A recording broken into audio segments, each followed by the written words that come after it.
Hello guys, welcome back to my channel. और जैसा मैंने कल बोला था कि आज दूसरी वीडियो अपलोड होगी, तो आज ही अपलोड कर रहा हूँ। आज 1 जनवरी 2026 है। So once again happy new year. तो आज के टॉपिक पे बढ़ते हैं आगे। तो आज मैं इस चीज़ पे वीडियो बनाने वाला हूँ, जो जर्मन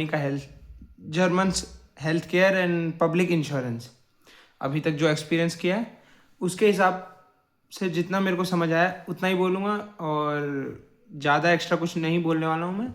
तो आज का टॉपिक यही रहने वाला है, German health care and public insurance.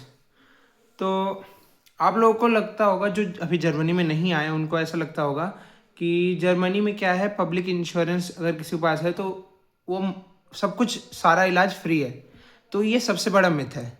यहाँ कुछ भी फ्री ऑफ कॉस्ट नहीं है। हाँ, सिर्फ एक एक चीज़ यहाँ पे फ्री है जो अब तक मेरे को पता चली है।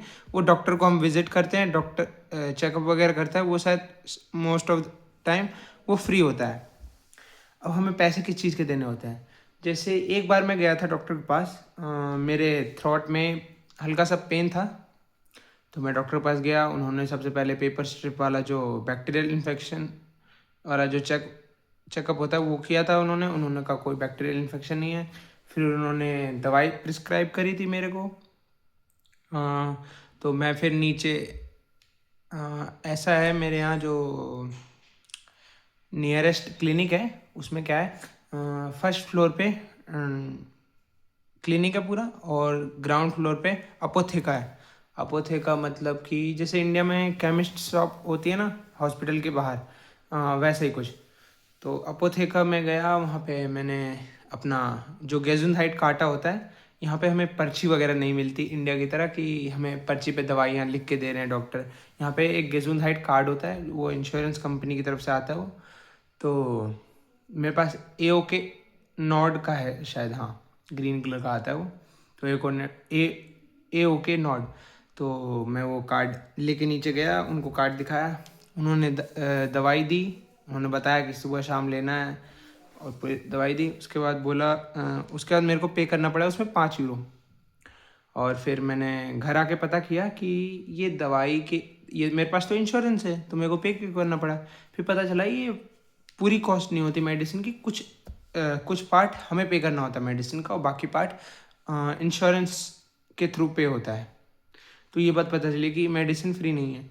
और एक बार और मेरे को डेंटल ट्रीटमेंट हुआ, मेरा एक दांत में यहाँ पे कुछ फीलिंग्स हुई थी, और डेंटिस्ट ने, मेरे पेन हो रहा था तो मैं डेंटिस्ट के पास गया अपॉइंटमेंट लेके कॉल पे।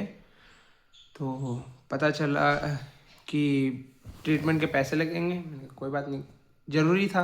उन्होंने कहा नेसेसरी है, नहीं तो आज जाके दिक्कत होगी। तो मैंने करवाया। फिर पता चला बिल कितने का बना था, अभी देख के बताता हूँ। मैंने बिल निकाल का है। ये टोटल बिल बना था 220 यूरो 88 सेंट्स। तो इतने का बिल बना था। तो इसमें से मुझे पे करना पड़ा 166 यूरो 78 सेंट। और जो इंश्योरेंस से कवर हुआ था वो हुआ था 54 यूरो 10 सेंट्स। तो जर्मनी में ऐसा ही है, डेंटल ट्रीटमेंट यहाँ थोड़ा महंगा है। और इसमें से कुछ पब्लिक इंश्योरेंस के साथ ऐसा है कि बहुत बेसिक सा कवर होता है इंश्योरेंस के थ्रू, बाकी तुम्हें खुद पे करना पड़ता है। तो एक चीज़ ये हो गई। और यहाँ पे छुट्टियों के सिस्टम है। यहाँ छुट्टियाँ कह सकते हो कि अगर मेडिकल लीव बोलें तो अनलिमिटेड है, उस पर कोई रोक टोक नहीं है। पर एक बार महीने में मैंने 3-4 बार ले लिया था मेडिकल लीव। 1-2 बार तो ऐसे ही ले लिया था, और 1-2 बार सच में दिक्कत थी। तो हाउस बिल्डर ने बोला था, जो मैं हाउस बिल्डिंग करता हूँ तो उनको इन्फॉर्म करना पड़ता है, ऐसा होता है यहाँ पे। तो उनको मैंने तो उन्होंने बोला कि तुम जो ये ज़्यादा छुट्टियाँ ले लो इस पे थोड़ा ध्यान दो, और ये तुम्हें कवर भी करना है हाउस बिल्डिंग में, बेरूशूला और ये वर्कशॉप वगैरह वाला। मैंने कहा ठीक है, मुझे कोई दिक्कत नहीं है, मैं कवर कर लूँगा। बस इतना बोला था उन्होंने, और बाकी ज़्यादा कुछ बोला नहीं था। और यहाँ पे ऐसा होता है कि जो क्रांकन मेल्डुंग है वो हमें करना पड़ता है, क्रांक श्राइबिंग मिलता है। तो जैसे आज मान लो आज मंडे या कोई भी दिन है, मंडे ट्यूसडे वेडनेसडे कोई भी डे है, और आज सुबह सुबह ऐसा लग रहा है कि मेरे सर में दर्द हो रहा है, पेट में दर्द हो रहा है, या खांसी हो गई या कुछ हो गया। तो सुबह सुबह अभी हाउस बिल्डिंग में ऐसा है, और जब कोई एम्प्लॉय भी होता है उसके साथ भी ऐसा होता है। स्कूल और कॉलेज का मेरे को नहीं पता है, हाउस बिल्डिंग और एम्प्लॉय वगैरह का मेरे को पता है। तो इसमें ऐसा होता है कि हमें सुबह सुबह कहीं 8 बजे या 9 बजे होता है, अलग अलग कंपनी में अलग अलग रूल, कि इससे पहले एक रिटर्न मैसेज ईमेल या व्हाट्सएप जो भी कंपनी प्रेफर करती है उस पर करना पड़ता है, मेल वगैरह या मैसेज वगैरह। उसके बाद सेम डे हमें नियरेस्ट क्लिनिक या जो हाउस आर्ट्स है हमारे तो वहाँ जाना होता है, और वहाँ पे उनको बोलना होता है, प्रॉब्लम बतानी होती है। कभी कभी तो ऐसा होता है कि रिसेप्शन पे ही हमें क्रांक मेल्डू मिल जाता है, और कभी कभी ऐसा होता है वो डॉक्टर के पास भेजते हैं। जैसे एक बार मैंने बोला था मेरे सिर में दर्द हो रहा है, तो रिसेप्शन पे उन्होंने एक दिन की लीव दे दी मेरे को, उन्होंने डॉक्टर के पास नहीं भेजा, क्योंकि छोटी छोटी चीज़ों के लिए डॉक्टर के पास नहीं भेजे, जैसे हल्का पेट में दर्द हो रहा है या सिर में दर्द हो रहा है या जनरल वीकनेस आ रही है, तो ये लोग डॉक्टर के पास नहीं भेजते। रिसेप्शन पे जो बैठा होता है वही क्रांक राइबुंग लिख के दे देता है। तो एक स्लिप होती है वो, जो कि हमें जहाँ हम हाउस बिल्डिंग करते हैं वर्कशॉप वगैरह वहाँ दिखानी होती है। तुम फ़ोटो क्लिक करके भेज दो, या नेक्स्ट डे फिज़िकल जो मिलता है पेपर वो दिखा दो। बेरुशुला में हमें बस बताना होता है, जो मैं जहाँ मैं जाता हूँ वहाँ बस बताना पड़ता है कि मैं कल बीमार था और मैं डॉक्टर के पास गया था, इसलिए, क्योंकि वो हाउस बिल्डिंग वाले इन्फॉर्म कर देते हैं बेरुशुला में। तो ये होता है क्रांक मेल्डुंग का। और हाँ, मैं एक और चीज़ इसमें कवर कर सकता हूँ आज के वीडियो में, जैसे हम जो मेरा ये अपार्टमेंट है इसमें हम तो बहुत सारे लोग रहते हैं, 5 लोग हैं हम, 2 कंपनी के, सब इंडिया वाले ही हैं।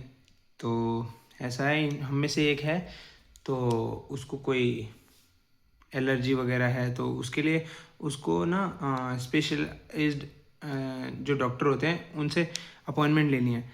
तो यहाँ पे सीन ऐसा है, इतना बेकार है कि उसको काफ़ी टाइम से वो कॉल कर रही है, नियरेस्ट सिटीज़ में भी कवर कर रही है, इस सिटी में भी, नियरेस्ट टाउन वगैरह में भी कॉल कर करके पता कर रही है। रिप्लाई क्या आता है कि we can't take new patients. ये क्या बात हुई? यहाँ ऐसा ही है, कोई कुछ कर नहीं सकता है, ट्राई कर रहा है वो, पर जो है यही है, कुछ नहीं कर सकते। तो और जो ये पब्लिक इंश्योरेंस होता है, ये हमारे महीने का स्टार्टिंग में जो मेरे को हाउस बिल्डिंग के हाल्ट मिलता है, टाइप ऑफ स्टाइपेंड, तो उसमें मेरा सोशल सिक्योरिटी या सोशलिस versicherung कट करके मेरे अकाउंट में आता है। सोशलिस versicherung में होता है एक तो पब्लिक हेल्थ इंश्योरेंस होता है जो नेसेसरी वाला होता है, और इसके अलावा भी 4 चीज़ें और होती है, 5 चीज़ें टोटल होती है, तो वो कवर होता है। वो 5 चीज़ों के लिए कुछ परसेंटेज कट के उसके बाद बैंक अकाउंट में पैसा था। अगर मैं जॉब कर रहा होता प्रॉपर, तो इसके अलावा मेरा इनकम टैक्स भी लगता, और भी अदर कंट्रीब्यूशन होते हैं। मुझे उतना पता नहीं, अभी मेरे को जितना पता है इनकम टैक्स का पता है, और ये सोशलिस versicherung पता है, सोशल सिक्योरिटी टाइप। तो आपका कोई अगर क्वेश्चन हो तो कमेंट बॉक्स में कर देना। तो आज का वीडियो का एंड यहीं, मिलते हैं नेक्स्ट वीडियो में, तब तक के लिए बाय बाय।